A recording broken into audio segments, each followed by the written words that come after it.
यदि सोचा है कुछ करने के लिए तो करके दिखाइए। जो आपसे कहते हैं कुछ नहीं कर पाओगे, जो आपसे कहते हैं कुछ नहीं बन पाओगे, उन्हें बन के दिखाइए। मित्रों नमो नमः। मैं Julie Bharati madam classes channel पर आप सभी का हार्दिक स्वागत है। मित्रों आज की क्लास में हम आपके लिए लेकर आए हैं अभिज्ञान शाकुंतलम के द्वितीय अंक की कथा। मित्रों सभी अंकों की कथा सुनने के लिए नीचे डिस्क्रिप्शन बॉक्स में प्लेलिस्ट के लिंक दिए हैं, उन लिंकों पर क्लिक करके आप सिलेबस की सभी कथाएं सुन सकते हैं। और मित्रों वो चैनल पर पहली बार आए हैं तो संस्कृत पढ़ने के लिए भारती मैडम क्लासेस चैनल को सब्सक्राइब करें, बेल आइकन बटन दबाकर ऑल पर क्लिक करें, जिससे कि हमारे नए वीडियोस के नए क्लासेस के नोटिफिकेशंस आप तक पहुंच सकें। मित्रों द्वितीय अंक का नाम है आश्रम निवेश और यह द्वितीय अंक की कथा विदूषक माधव्य से प्रारंभ होती है, जो कि राजा दुष्यंत का मित्र है। तो चलिए मित्रों प्रारंभ करते हैं द्वितीय अंक की कथा। माधव्य उदास मन से प्रवेश करता है और लंबी सांस लेकर कहता है, हे दुर्भाग्य, कैसा दुर्भाग्य है। शिकार खेलने के दुख से मैं राजा दुष्यंत की मित्रता से बहुत दुखी हो गया हूँ। यह देखो सामने से सूअर जा रहा है और देखो शेर जा रहा है, किंतु राजा को शिकार ही नहीं करना है।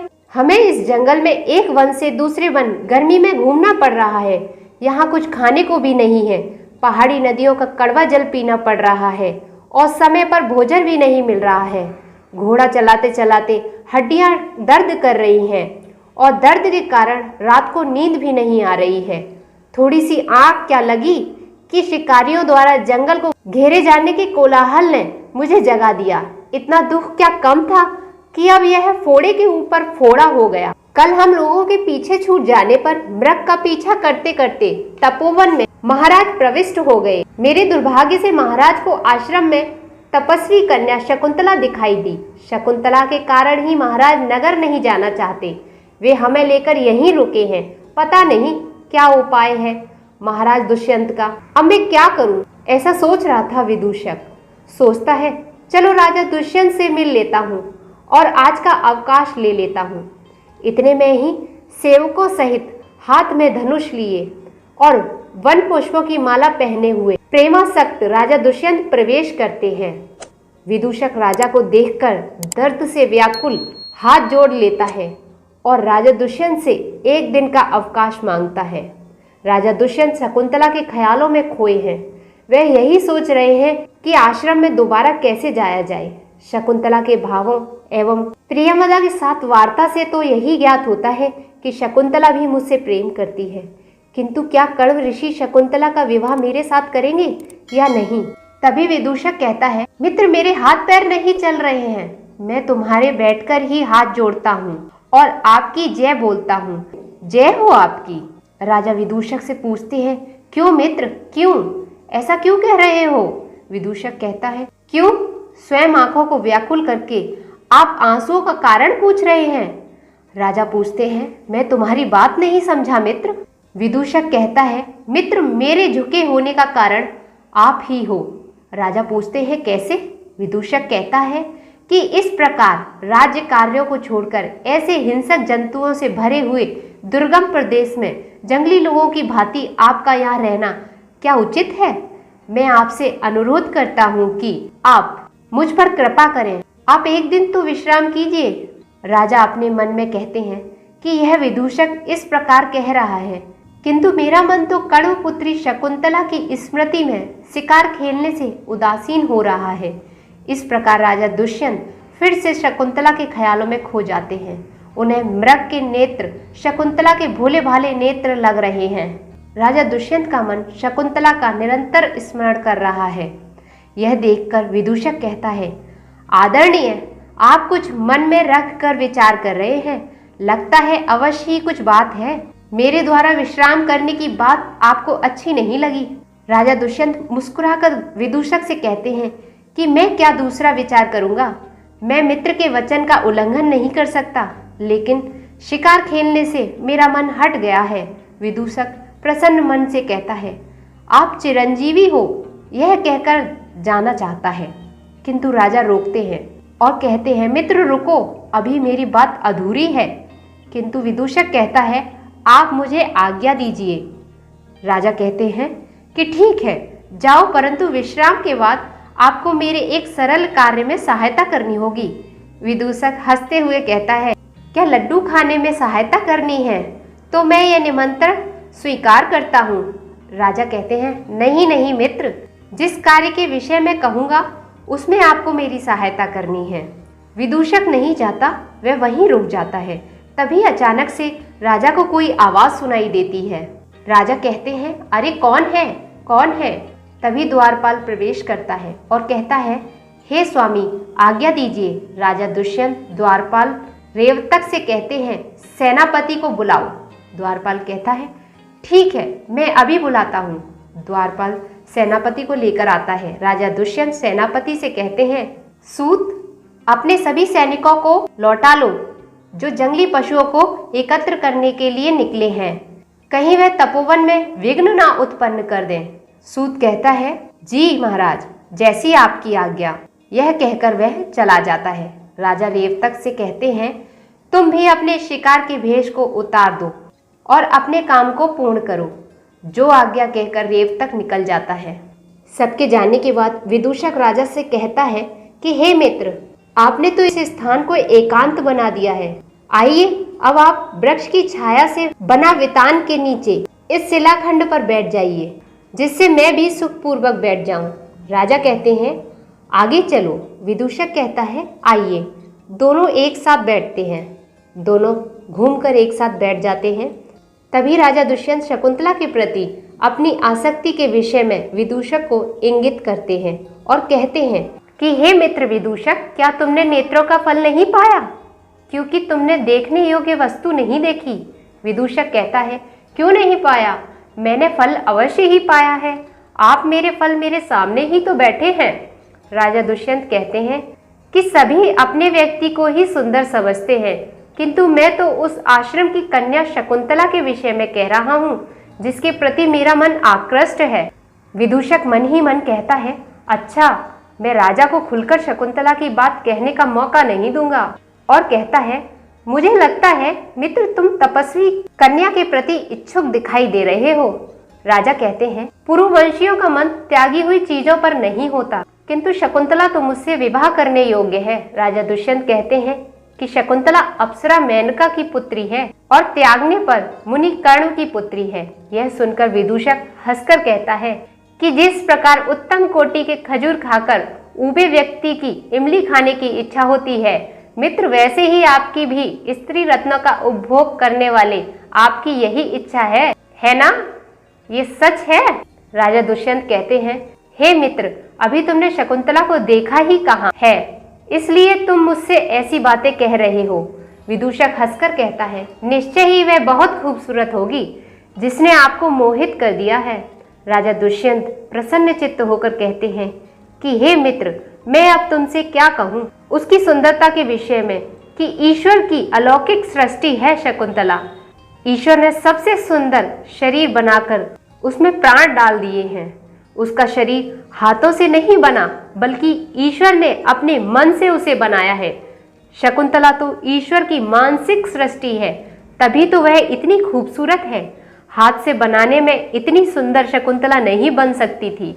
विदूषक कहता है, यदि ऐसा है तो शकुंतला की सुंदरता के कारण सभी स्त्रियां तिरस्कृत हैं। क्यों मित्र, सही कहा मैंने? राजा कहते हैं, सत्य है। और क्या कहूँ शकुंतला की सुंदरता के विषय में, जितना कहूँ कम है।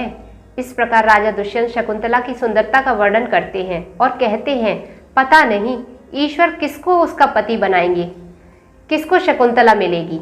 विदूषक कहता है, मित्र, तब तो आप इसे शीघ्र बचा लीजिए, वह किसी गलत व्यक्ति के हाथ न चली जाए, आप ही उसे अपना लीजिए। राजा कहते हैं, शकुंतला के पिता कर्ण अभी सची तीर्थ गए हैं और अभी शकुंतला तपोवन में अकेली है। विदूषक राजा से कुछ सवाल पूछता है कि क्या शकुंतला की दृष्टि भी आपके प्रति ऐसी है जैसी आपकी है उसके प्रति, बताइए। राजा दुष्यंत कहते हैं, तपस्विनियां स्वभाव से भोली भाली होती हैं। जब मैं उसको देखता था तो वह अपनी नजरें मुझसे चुरा लेती थी, किंतु मेरी बातें सुन रही थी, मुझे देख भी रही थी और कभी कभी किसी बात पर हंस पड़ती थी। इस प्रकार उसका मेरे प्रति प्रेम भाव प्रकट हो रहा था। दुष्यंत कहते हैं कि ये प्रेम नहीं तो क्या है। वह पतली सुंदर शकुंतला कुछ चली फिर रुक गई और कहने लगी, मेरा पैर घायल हो गया है, कैसे चलूं? वृक्ष की आड़ में खड़ी हो गई। यह सब प्रेम नहीं तो क्या है मित्र? विदूषक तुम ही बोलो। विदूषक कहता है, मित्र आप तो प्रेम की राह पर ही चलिए, क्योंकि मैं देख रहा हूँ कि आपने तो आश्रम को क्रीड़ा वाटिका ही बना दिया है। यह कहकर विदूषक कुछ देर चुप हो जाता है। व्याकुल राजा विदूषक से कहते हैं कि मित्र, कुछ तपस्विनियों ने मुझे पहचान लिया है। अब बताओ कि किस बहाने से फिर से आश्रम जाएं, अर्थात तुम ही दोबारा आश्रम जाने की कोई वजह ढूंढो। विदूषक कहता है कि आपको किसी बहाने की क्या आवश्यकता है राजा, आप तो राजा हैं। तपस्वियों से कहें कि धान का छठा भाग कर के रूप में हमें दें। राजा कहते हैं, हे मूर्ख मित्र, ये तपस्वी लोग तो स्वयं ही धान का छठा भाग कर के रूप में देते हैं, जो ढेर सारी राशि छोड़कर इनकी राशि हर्ष के साथ स्वीकार की जाती है। राजाओं को आम आदमी से जो धन कर के रूप में मिलता है वह तो नष्ट हो जाता है, किंतु तपस्वियों की रक्षा करके बदले में राजा को उसकी तपस्या का छठा भाग मिल जाता है, जो कि हमारे लिए बहुत ही लाभकारी होता है और वह कभी भी नष्ट नहीं होता। ऐसा विदूषक को कहते हैं। तभी राजा को कुछ आवाज सुनाई पड़ती है। तभी द्वारपाल प्रवेश करता है। जय हो महाराज की जय हो, द्वारपाल कहता है। ये दो ऋषि कुमार द्वार पर आए हैं। राजा दुष्यंत उन्हें अंदर लाने के लिए कहते हैं। द्वारपाल दोनों ऋषि कुमारों को राजा दुष्यंत के पास ले आता है। दोनों ऋषि कुमार राजा दुष्यंत की सुंदरता एवं कांति को देखकर प्रसन्न हो जाते हैं और दोनों ऋषि कुमार राजा से कहते हैं कि हे राजन, पूज्य महर्षि की अनुपस्थिति के कारण राक्षस हमारे यज्ञ में विघ्न उत्पन्न कर रहे हैं, इसलिए कुछ दिन सारथी के साथ रहकर आश्रम की रक्षा कीजिए। उन दोनों के इस निवेदन को राजा स्वीकार कर लेते हैं। मित्र विदूषक कहता है, राजा दुष्यंत, जैसा आप चाहते थे वैसा ही हुआ। आप आश्रम में दोबारा जाना चाहते थे, लीजिए वैसा ही हुआ। आपको आश्रम दोबारा जाने का बहाना मिल गया। राजा दुष्यंत मुस्कुराकर कहते हैं, मेरे सारथी से कहो कि धनुष के साथ हमारा रथ लाया जाए। जी महाराज, कहकर द्वारपाल चला जाता है। विदूषक और राजा दुष्यंत मुस्कुराते हैं और दोनों ऋषि कुमार भी चले जाते हैं। राजा दुष्यंत विदूषक से कहते हैं, क्या तुम शकुंतला को देखना चाहते हो? विदूषक कहता है, देखना तो चाहता हूँ, किंतु जब से राक्षसों की बात सुनी है तब से शकुंतला को देखने की मेरी जिज्ञासा खत्म हो गई है। राजा विदूषक को समझाते हुए कहते हैं कि मित्र, डरो मत, मैं तुम्हारे साथ ही हूँ और मैं तुम्हें अपने पास ही रखूंगा। यह सुनकर विदूषक खुश हो जाता है और कहता है, तब तो मैं बिल्कुल सुरक्षित हूँ। अचानक द्वारपाल आ जाता है और कहता है कि महाराज, द्वार पर रथ विजय प्रस्थान की प्रतीक्षा कर रहा है। तभी राजा को द्वारपाल बताता है कि नगर से उसकी माता महारानी का संदेश लेकर करभक आया है, क्या उसे अंदर ले आऊं? राजा आज्ञा देते हैं, बिल्कुल जल्द लेकर आओ। करभक आता है और कहता है, जय हो महाराज की जय हो। महाराज, मैं महारानी द्वारा भेजा गया हूँ। पूज्य महारानी ने आपके लिए एक संदेश भेजा है, आपकी आज्ञा हो तो संदेश बताऊं? राजा अति शीघ्र संदेश बताने के लिए कहते हैं। करभक बताता है कि महारानी का आदेश है कि आगामी चौथे दिन मेरे व्रत की पारणा है, उस दिन भोजन होगा। वह चाहती है कि उस समय चिरंजीवी आपके राजा दुष्यंत मुझे आकर सम्मानित करें। राजा दुष्यंत यह सुनकर चिंता में पड़ जाते हैं कि वह क्या करें। एक तरफ माता है और दूसरी तरफ तपस्वी की रक्षा करने का कार्य एवं गुरुजनों की आज्ञा। क्या करूं? दोनों में से किसी की बात का उल्लंघन नहीं कर सकता। राजा दुष्यंत यह सोच विचार करने लगते हैं। विदूषक कहता है, महाराज, आप तो बस त्रिशंकु तारे की तरह बीच में लटक गए हैं, अब क्या करेंगे आप? दुष्यंत कहते हैं, सच में मित्र, अब मैं क्या करूं? एक तरफ मुझे तपस्वियों के यज्ञ की रक्षा करनी है और दूसरी ओर राजधानी में जाकर माँ के उपवास पारण में सम्मिलित होना है। ऐसे में मेरा परेशान होना स्वाभाविक ही है। थोड़ी देर सोचकर राजा दुष्यंत विदूषक को कहते हैं कि हे मित्र, मेरी माँ ने तुम्हें अपना बेटा माना है, तो ऐसा करो, तुम तुरंत राजधानी चले जाओ और माँ के व्रत का पारण पूरा करो और उन्हें सम्मानित करो। मैं यहाँ राक्षसों से यज्ञ की रक्षा करके गुरुजनों की आज्ञा का पालन करता हूँ। ठीक है, यही उपाय ठीक रहेगा। यह सुन विदूषक कहता है, हे मित्र, क्या तुम्हें लग रहा है कि मुझे राक्षसों से डर लग रहा है, इस कारण तुम ऐसा कह रहे हो, मुझे यहाँ से राजधानी भेज रहे हो? राजा दुष्यंत जोर से हंसते हुए कहते हैं, अजी, आपके बारे में मैं ऐसा सोच भी कैसे सकता हूँ कि आपको राक्षसों से डर लगता है। मैंने ऐसा कब कहा? किंतु मेरा आश्रम में रहना बहुत ज़रूरी है मित्र। इस समय आश्रम में महर्षि कण्व की अनुपस्थिति में कुछ गलत नहीं होना चाहिए, इसलिए मैं आश्रम में रहूंगा और तुम माँ के पास राजधानी चले जाओ। विदूषक मजाक करते हुए कहता है, अब तो मैं राजकुमार बन गया हूँ। वाह, क्या बात है। राजा दुष्यंत अपने मन में हंसते हुए कहते हैं, यह ब्राह्मण बालक चंचल है, कहीं मेरे और शकुंतला के प्रति प्रेम की इच्छा को यह अंतापुर की रानियों से कहीं कह ना दे। इसके ऊपर कोई विश्वास नहीं है, यह तो चंचल है, क्या करूं? राजा दुष्यंत अपने मन में सोचते हैं। ऐसा सोचकर राजा दुष्यंत अपने मित्र विदूषक का हाथ पकड़ लेते हैं और कहते हैं, हे मित्र विदूषक, ऋषियों के यज्ञ की रक्षा के लिए आश्रम जा रहा हूँ मैं, नहीं तो कण्व पुत्री शकुंतला में मुझे कोई रुचि नहीं है। कहाँ हम भोग विलास में रहने वाले और कहाँ हिरण के बच्चे के साथ पली वह शकुंतला, हमारा कोई मेल नहीं है। महल और आश्रम का कोई मेल हो ही नहीं सकता, भला तुम ही बताओ। इसलिए मेरी मजाक में कही गई बात को तुम सत्य नहीं समझ लेना, यह सच नहीं है, मैं शकुंतला से प्रेम नहीं करता। यह सुन विदूषक राजा की बात मान लेता है और समझ जाता है कि राजा मजाक कर रहे थे, सच में वह शकुंतला से प्रेम नहीं करते। कहाँ यह राजा, कहाँ वह आश्रम कन्या, सच कहा आपने, ऐसा विदूषक राजा दुष्यंत से कहता है। और यहीं पर अभिज्ञान शाकुंतलम के द्वितीय अंक आश्रम निवेश की कथा समाप्त हो जाती है।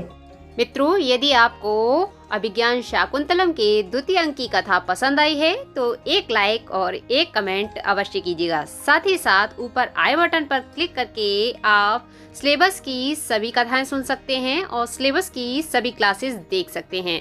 और नीचे डिस्क्रिप्शन बॉक्स में सिलेबस की सभी कथाओं का सभी क्लासेस के प्लेलिस्ट के लिंक दिए हैं, उन लिंकों पर क्लिक करके भी आप सभी संस्कृत साहित्य की एवं सभी संस्कृत व्याकरण की क्लासेस देख सकते हैं। तो मित्रों, चैनल पर पहली बार आए हैं तो संस्कृत पढ़ने के लिए भारती मैडम क्लासेस चैनल को सब्सक्राइब करें, बेल आइकन बटन दबाकर ऑल पर क्लिक करें, जिससे कि हमारे नए वीडियोस के नए क्लासेस के नोटिफिकेशंस आप तक पहुंच सकें। तो मित्रों, स्वस्थ रहिए, मुस्कुराते रहिए, पढ़ते रहिए, पढ़ाते रहिए, सबको करके दिखाते रहिए और अपना अनुभव बढ़ाते रहिए। मित्रों, आज की क्लास में इतना ही।